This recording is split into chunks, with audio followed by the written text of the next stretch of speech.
तो हमारा जो टॉपिक है आज वो है चार्ल्स लॉ।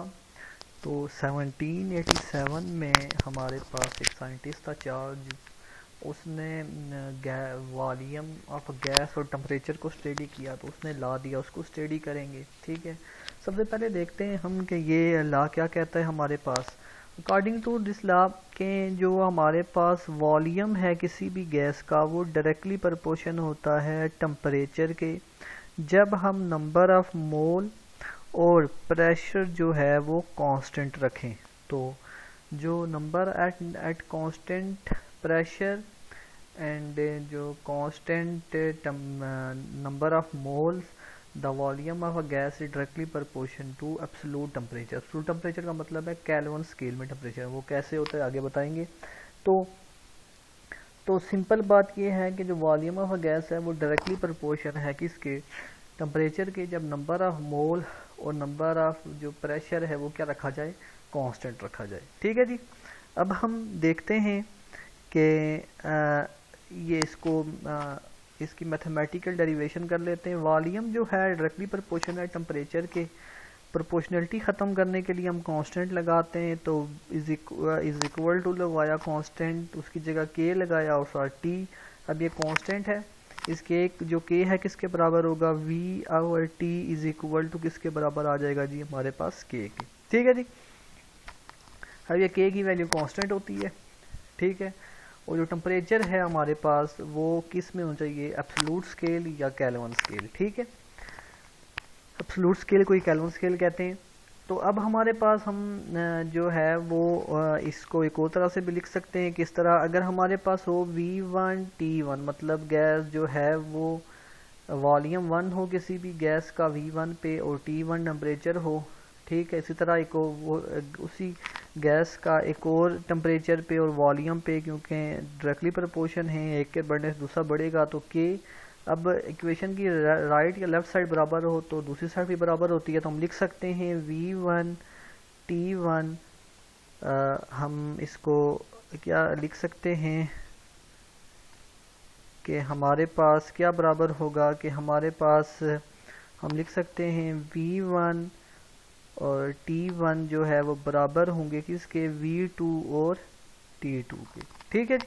तो हमारे पास ये हो गया जी चार्ल्स लॉ। ठीक है, अब हमारे पास पहले हम चार्ल्स लॉ जो है वो अब हम देखते हैं कि नंबर ऑफ मोल और प्रेशर को क्यों कांस्टेंट रखना पड़ता है। अगर मोल बढ़ाएंगे तो वॉल्यूम बढ़ जाएगा, आपको पता है जी कि नंबर ऑफ मोल बढ़ेंगे तो इतनी मिकदार ज़्यादा हो जाएगी, वॉल्यूम में इजाफा हो जाएगा।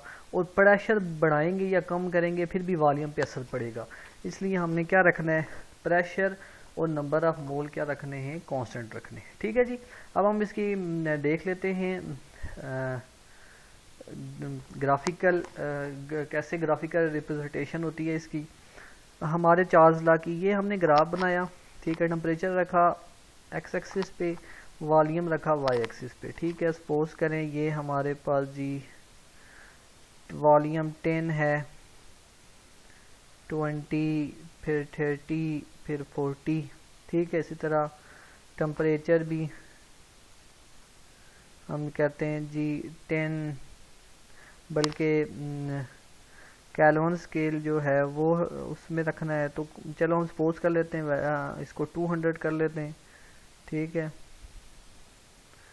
200 फिर 400, ठीक है, फिर 600 फिर 800। ठीक है, अब देखिए जब टेम्परेचर बढ़ाएंगे तो वॉल्यूम में भी इजाफा होगा। ठीक है, सपोज करें हम कहते हैं जी 20 सेंटीग्रेड पे उसका वॉल्यूम 10 था, तो 40 पे कितना हो जाएगा, 20 हो जाएगा। ठीक है, और 600 पे कितना हो जाएगा, 30 हो जाएगा। तो जो एक चीज़ बढ़ने से दूसरी बढ़ जाए तो ग्राफ क्या होता है, वो स्ट्रेट लाइन होता है। ठीक है, ग्राफ क्या होगा, स्ट्रेट लाइन होगा। ठीक है, इसी तरह ये मैं कहता हूँ जी अब हमारे पास डिफरेंट प्रेशर पे बना सकते हैं, मतलब ग्राफ स्ट्रेट लाइन बनता है। क्यों बनता है, अभी मैंने बताया कि एक के बढ़ने दूसरे ही बढ़ सकती है।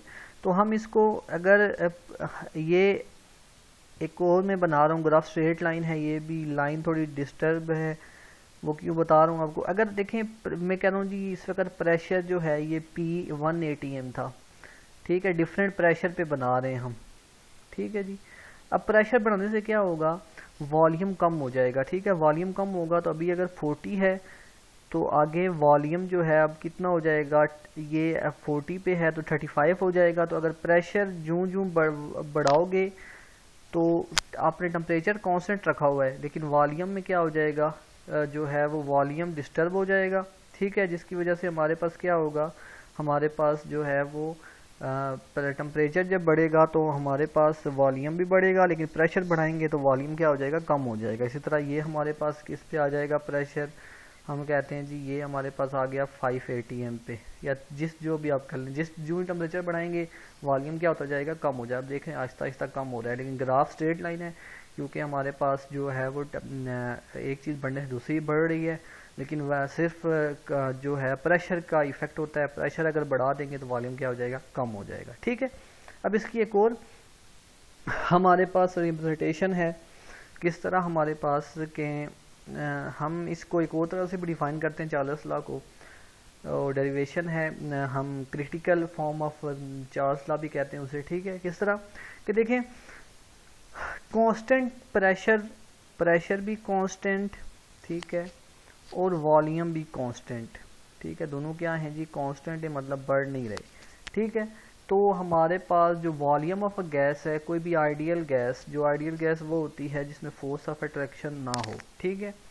आइडियल गैस जो है वो इंक्रीज या डिक्रीज होता है 1/273 टाइम उसके ओरिजिनल वॉल्यूम के। मतलब कि अगर कोई किसी भी गैस का कांस्टेंट प्रेशर और कांस्टेंट वॉल्यूम पे अगर उसका हमारे पास क्या हो, हम उसको टेम्परेचर इंक्रीज या डिक्रीज करें, इंक्रीज करेंगे तो उसका वॉल्यूम 1/273 टाइम बढ़ेगा ओरिजिनल वॉल्यूम के मुताबिक, और अगर टेम्परेचर कम करेंगे तो उसका वॉल्यूम कम होगा कितना, 1/273 टाइम। किस तरह हम इसको देख लेते हैं। देखें सपोज करें हमारे पास जी हम कहते हैं जी कि ये V0 है 0 सेंटीग्रेड पे, ठीक है, ठीक है, 0 सेंटीग्रेड पे है, सही है। तो हम पहले कहते हैं जी कि 0 सेंटीग्रेड ओरिजिनल जो वॉल्यूम है 0 सेंटीग्रेड पे V0 है, ठीक है, कोई भी हो सकता है वॉल्यूम। तो अगर हमने टेम्परेचर 1 सेंटीग्रेड किया, ठीक है, तो ये आ गया ओरिजिनल वॉल्यूम, ठीक है। तो जो वॉल्यूम होगा ओरिजिनल वॉल्यूम से कितना बढ़ेगा, 1/273 टाइम, ठीक है, कि ये ओरिजिनल वॉल्यूम था और ये भी ओरिजिनल वॉल्यूम उसका 1/273 टाइम बढ़ जाएगा, ठीक है। अगर टेम्परेचर कम करेंगे तो क्या हो जाएगा, माइनस हो जाएगा। इसी तरह अगर आपके पास 2 सेंटीग्रेड है, ठीक है, तो क्या होगा, हमारे पास कितना बढ़ेगा, अब V0, अब यहाँ पे 2 सेंटीग्रेड है तो 2/273, ठीक है। हर एक सेंटीग्रेड बढ़ने से हमारे पास जो है वो वॉल्यूम कितना बढ़ेगा, 1/273 टाइम। अगर 3 हुआ तो यहाँ पे 3, 4 हुआ तो 4, ठीक है। अब हम सपोज करते हैं हमारे पास, हम कहते हैं जी हमारे पास जो 3 हो गया। अगर हम कहते हैं टेम्परेचर जो है वो T सेंटीग्रेड का मतलब है कोई भी टेम्परेचर हो सकता है, तो कितना होगा, V + V0 T/273, ठीक है जी। अगर यहाँ पे हमारे पास 1 था तो ये 1 आ गया, 2 है तो 2 आ गया। तो अब हमारे पास क्या है, T टेम्परेचर है तो T/273 आएगा, ठीक है। अगर हम इस V0 को कॉमन ले लें, ठीक है, तो हमारे पास क्या आएगा, V0 आ गया कॉमन, ठीक है। तो हमारे पास ये वॉल्यूम है किसी भी जो है वो T सेंटीग्रेड पे, तो हम कहते हैं इसको VT, ठीक है। V0 आ गया कॉमन, यहाँ पे हमारे पास 1 आ जाएगा प्लस, अब T/73 है, ठीक है, तो हम इसको ये 1 आ गया और T/273 आ गया, ठीक है जी। अब हम एलसीएम लेंगे इसका, 273 एलसीएम आएगा, ठीक है। नेक्स्ट पे कर लेते हैं, बल्कि यहाँ पे कर लेते हैं।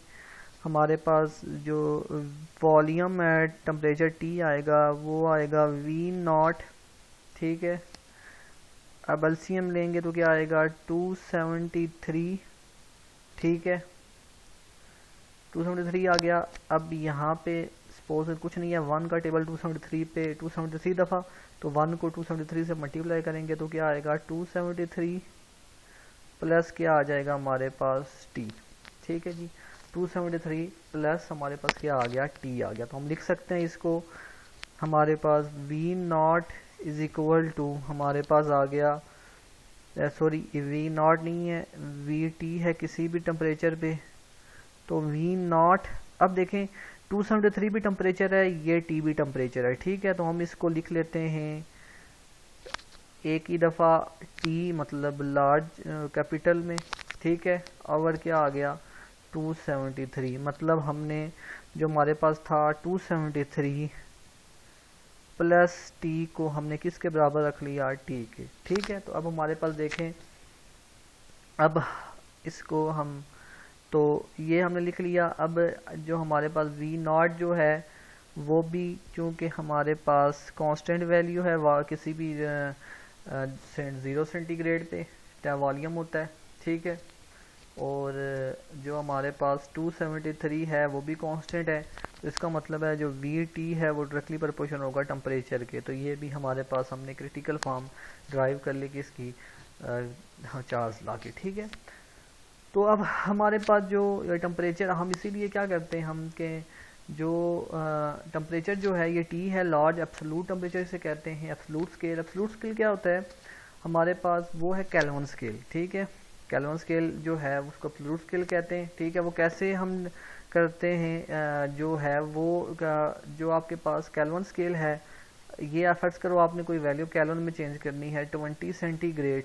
ठीक है, तो 20 सेंटीग्रेड चेंज करना है, तो हमने 20 सेंटीग्रेड में जो है वो 273 ऐड करना होगा। तो हमारे पास क्या होगा जी, हमारे पास आएगा जी कि वो किस में आएगा, केल्विन स्केल में। ठीक है, तो ये अब हमारे पास कितना आएगा केल्विन, 298 केल्विन। तो इसलिए इसे ये अब एब्सोल्यूट स्केल है। एब्सोल्यूट स्केल क्यों है, जब हम इसको ज़ीरो, हमारे पास जो अगला टॉपिक है वो है एब्सोल्यूट ज़ीरो, उसको जब हम पढ़ेंगे तो हमें पता चलेगा कि इसको हम एब्सोल्यूट टेम्परेचर क्यों कहते हैं। ठीक है, 298 केल्विन आ गया, तो इसलिए हम इसे जो आपके पास जब सेंटीग्रेड को केल्विन में चेंज करते हैं तो 273 ऐड करते हैं, क्योंकि जो केल्विन स्केल है 273 से स्टार्ट होता है।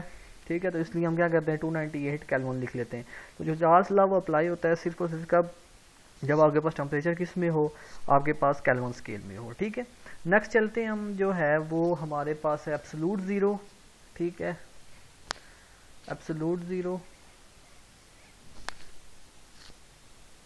एब्सोल्यूट ज़ीरो में हम क्या होता है एब्सोल्यूट ज़ीरो, अब हमने बात समझनी है। ठीक है, देखें हमने ये लास्ट में जो किया कि अगर प्लस करें, टेम्परेचर ज़्यादा करें तो हमारे पास क्या होता है, हम 1/273 टाइम जो है वो उसमें इजाफा होगा, और अगर आप टेम्परेचर जितना ज़्यादा करते जाएंगे 1/273 टाइम उसका वॉल्यूम क्या हो जाएगा, बढ़ जाएगा। इसी तरह अगर हम टेम्परेचर जो है वो कम करें, मींस के अगर हम टेम्परेचर जो है वो कम करें तो वॉल्यूम भी कितना कम होगा, 1/273 टाइम। ठीक है, तो अब हमारे पास उसी इक्वेशन को हम देखते हैं अभी, जिस तरह हमने की 0 सेंटीग्रेड पे हमारे पास जो वॉल्यूम है हम कहते हैं जी वो कितना है, सेंटीमीटर क्यूब।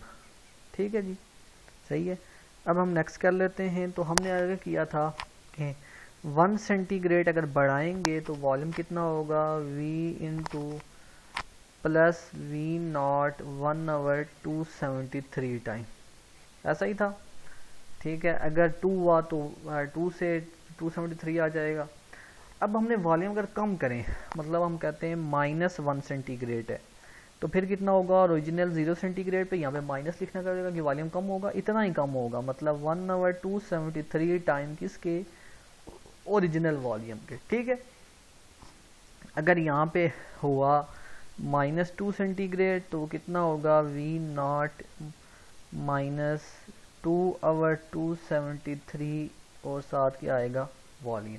ठीक है जी, तो इसका मतलब है जो है वो अगर 1 सेंटीग्रेड बढ़ाओ या 1 सेंटीग्रेड कम करो, अगर बढ़ाओगे तो 1/273 टाइम इजाफा होगा वॉल्यूम में, कम करोगे तो 1/273 टाइम क्या होगा, हमारे पास डिक्रीज होगा वॉल्यूम। ठीक है, अगर यहाँ पे आ जाए हम कह रहे हैं -273 सेंटीग्रेड, मतलब हम टेम्परेचर 2 सेंटीग्रेड था, 3 4 5, अगर हम डायरेक्ट इसको ले जाएं, हम ले जाएं जी माइनस, टेम्परेचर हो गया जी -273 सेंटीग्रेड, ठीक है जी। तो अब इसका मतलब है यहाँ पे वॉल्यूम कितना होगा, अब ये वॉल्यूम -273 सेंटीग्रेड पे कितना होगा उसको देखते हैं हम, ठीक है जी। अभी ये वॉल्यूम था 2 सेंटीग्रेड पे, ये था आपके पास 1 सेंटीग्रेड पे, 2 पे, माइनस में जो है उसमें किया, तो अब माइनस अगर आपके पास हो 273 सेंटीग्रेड, तो फिर कितना होगा हमारे पास वॉल्यूम, तो हम कैसे करेंगे, वी नॉट माइनस, अब यहाँ पे चूंकि -1 था तो 1 लिखा, साथ माइनस आ गया, 2 था तो 2 लिखा, तो अब हमारे पास कितना है -273 सेंटीग्रेड, हम लिखेंगे -273 डिवाइडेड बाय 273 ओरिजिनल वॉल्यूम के, ठीक है, क्योंकि हमने यहाँ पे क्या था 1 सेंटीग्रेड था तो 1/273 टाइम ओरिजिनल वॉल्यूम के, यहाँ पे क्या हुआ जी, अब वॉल्यूम हमने और कम कर दिया, -273 सेंटीग्रेड किया, तो ओरिजिनल वॉल्यूम से -1/273 टाइम क्या होगा, वॉल्यूम डिक्रीज होगा, और 273 आया टेम्परेचर वाला, और volume we not original volume, ठीक है। अब ये हमारे पास क्या हो जाएंगे, कट जाएंगे, तो V naught minus V naught क्या होता है हमारे पास 0, इसका मतलब है कि -273 सेंटीग्रेड पे जो गैस है उसका वॉल्यूम क्या हो जाएगा, 0 हो जाएगा, क्या हो जाएगा जी, 0 हो जाएगा। होता कितना है, तकरीबन जो है वो -273.115 सेंटीग्रेड पे किसी भी गैस का जो वॉल्यूम है वो क्या हो जाता है, 0 हो जाता है, ठीक है। तो अब हमारे पास ये -273 सेंटीग्रेड आ रहा है, लेकिन होता कितना है 273.15 सेंटीग्रेड ये। तो अब हम इस टेम्परेचर को क्या करते हैं, हम इसको हम जो है बराबर करते हैं, जो एक और हमने स्केल बनाया जिसे हम केल्विन स्केल कहते हैं, ये -273 सेंटीग्रेड जो है वो किसके बराबर होगा, 0 केल्विन के। इसका मतलब है 0 केल्विन पे किसी भी गैस का वॉल्यूम जो है वो क्या है, 0 हो जाता है, ठीक है। तो इसलिए इसको कहते हैं एब्सोल्यूट स्केल, क्योंकि एब्सोल्यूट स्केल में ऐसा होता है कि 0 केल्विन पे या जो है वो गैस का वॉल्यूम क्या होता है जी, बिल्कुल 0, वो क्या करता है, 0 शो करता है, ठीक है। अब हमारे पास जो ये 0 जो एब्सोल्यूट 0 है वो क्या होता है, वो टेम्परेचर जब गैस का वॉल्यूम क्या हो जाए, 0 हो जाए, वो कितना होता है, 0 केल्विन या -273.15 सेंटीग्रेड, लेकिन ज़्यादातर क्या होता है 0 केल्विन पे वो शो करता है, ठीक है जी। अब ये जो है ये टेम्परेचर एक थ्योरेटिकल है, मतलब कि कोई भी गैस जब उसका टेम्परेचर कम करोगे तो उसके मॉलिक्यूल के दरमियान डिस्टेंस कम हो जाएगा, क्योंकि टेम्परेचर बढ़ाने से जब वॉल्यूम बढ़ रहा है तो टेम्परेचर कम करने से वॉल्यूम क्या हो जाएगा, कम हो जाएगा, ठीक है। जब वॉल्यूम कम होगा मतलब वो गैस के मॉलिक्यूल उसके करीब आ जाएंगे, उनमें अट्रैक्शन हो जाएगी, जब अट्रैक्शन होगी तो वो किस में कन्वर्ट हो जाएंगे, लिक्विड या सॉलिड में, ठीक है। तो इसका मतलब है ये थ्योरेटिकल टेम्परेचर है, कोई भी गैस जो है वो जो 0 केल्विन पे या -273.15 सेंटीग्रेड पे गैस की हालत में नहीं रह सकती, ठीक है। अगर गैस की हालत में हुई तो फिर जो है उसका वॉल्यूम 0 होगा, और ये थ्योरेटिकल टेम्परेचर है। इस वक्त जो इस टेम्परेचर पे कोई भी गैस जो है वो किस में चेंज हो जाती है, लिक्विड या सॉलिड में, ठीक है जी। अब हम इसका ग्राफ ड्रा कर लेते हैं, किसका ग्राफ बनता है, हमारे पास है जी ये ग्राफ बनाया हमने उसी तरह, बल्कि हम इसको थोड़ा, ये हमने बनाया जी ग्राफ, ठीक है जी। अब हमारे पास ये है जी टेम्परेचर, ये क्या है, वॉल्यूम, ठीक है। इसको पीछे ले जाते हैं, अब हम कहते हैं जी ये हमारे पास क्या था, 0 सेंटीग्रेड, ठीक है, ये हमारे पास था जी 0 सेंटीग्रेड, और साथ हमारे पास ये हमारे पास था जी 0 सेंटीग्रेड। अब हम टेम्परेचर जो है ये हम लिखते हैं जी, फर्ज करो 273, ठीक है, या पहले 100 लिख लेते हैं हम, ठीक है, 100, ठीक है, फिर हम 200 लिख लेते हैं, फिर 3 बल्कि 273 लिख लेते हैं यहाँ पे 100 की जगह, क्योंकि उस टेम्परेचर पे लाना है हमने। 273 ठीक है, और ये हम लिख रहे हैं 373 ठीक है। अब यहाँ पे भी हमने इसी तरह 0 सेंटीग्रेड है। अब टेम्परेचर यहाँ पे -100 ठीक है। -100 के बाद हमने यहाँ पे क्या लिखा जी, -273 सेंटीग्रेड ठीक है। अब क्या है, हमने ये लिखा -273 सेंटीग्रेड ठीक है जी। अब क्या है, ये हमारे पास हमने भी पढ़ा कि ये टेम्परेचर फर्स्ट करो 10 था, ये 20, ये वॉल्यूम सॉरी ये 30 ठीक है, अप टू 101। अब हमने पढ़ा जी कि वॉल्यूम बढ़ने से टेम्परेचर बढ़ने से वॉल्यूम भी बढ़ रहा है, तो ग्राफ क्या आता है, स्ट्रेट लाइन ठीक है। अगर इसको हम थोड़ा पीछे लाएं, मतलब हाइपोथेटिकल लाइन, थ्योरेटिकल लाइन, तो ये जो ये -273 सेंटीग्रेड है, यहाँ पे इस गैस का जो है वो वॉल्यूम क्या हो जाएगा, 0 हो जाएगा, अगर वो आइडियल हुई तो ठीक है। लेकिन मसला ये है -270 जो किसके बराबर है, तकरीबन जो है वो -273.15 सेंटीग्रेड पे होता है ठीक है। इसलिए हम इसे किस को कन्वर्ट करते हैं, केल्विन स्केल में, क्योंकि एग्जैक्ट 0 केल्विन पे जो है वो हमारे पास गैस का वॉल्यूम क्या हो जाता है, 0 हो जाता है। लेकिन क्योंकि कोई भी गैस इतने टेम्परेचर पे जो है वो गैसियस स्टेट में नहीं रह सकती ठीक है। क्या नहीं रह सकती, गैसियस स्टेट में नहीं, वो लिक्विड या सॉलिड में चेंज हो जाती है, क्योंकि जब टेम्परेचर कम करेंगे तो वॉल्यूम भी कम होगा, वॉल्यूम कम होगा तो जो है मॉलिक्यूल करीब आ जाएंगे, तो जिसकी वजह से उसका जो है टेम्परेचर वो 0 सेंटीग्रेड जो है वो सॉरी वो लिक्विड स्टेट में चेंज हो जाती है या सॉलिड में होती है ठीक है। तो ये क्या है, हाइपोथेटिकल टेम्परेचर है, मतलब थ्योरेटिकल है, तो उस टेम्परेचर पे क्या होगा, गैस का वॉल्यूम क्या हो जाएगा, 0 हो जाएगा ठीक है। तो हम क्या कहते हैं, इसलिए हमने जो है वो केल्विन स्केल बनाया ठीक है। तो केल्विन स्केल जो है 0, मतलब हमारे पास जो केल्विन स्केल है वो हमारे पास, अगर आपने सेंटीग्रेड को केल्विन में चेंज करना है तो कैसे करेंगे, अभी जिस -273 सेंटीग्रेड है, तो हम अगर इसको चेंज करेंगे तो +273 सेंटीग्रेड 273 ऐड करेंगे तो हमारे पास ये किस में चेंज होगा, केल्विन में, तो आपके पास क्या आ जाएगा, 0 केल्विन। इसका मतलब है -273 सेंटीग्रेड या 273.15 सेंटीग्रेड किसके बराबर होता है, 0 केल्विन के ठीक है। तो अब हमने अगर कोई भी चीज़ सेंटीग्रेड से केल्विन में चेंज करनी है तो +273 उसमें ऐड करना है ठीक है। तो ये चार्ल्स लॉ जो है वो किस में अप्लाई होता है, केल्विन स्केल में, क्योंकि वो क्या है, एब्सोल्यूट स्केल है। एब्सोल्यूट स्केल क्या होता है, जिसमें हमारे पास 0 केल्विन पे उसका जो टेम्परेचर है वो एग्जैक्ट क्या होता है, जो है वो जो वॉल्यूम है गैस का, आइडियल गैस का, वो क्या हो जाता है, वो हो जाता है हमारे पास 0। लेकिन क्योंकि ये थ्योरेटिकल है, मींस कि इतने लो टेम्परेचर की कोई भी गैस जो है एग्जिस्ट नहीं करती, क्योंकि वहाँ पे क्या हो जाता है, वो लिक्विड में चेंज हो जाती है या किस में चेंज हो जाती है, सॉलिड में।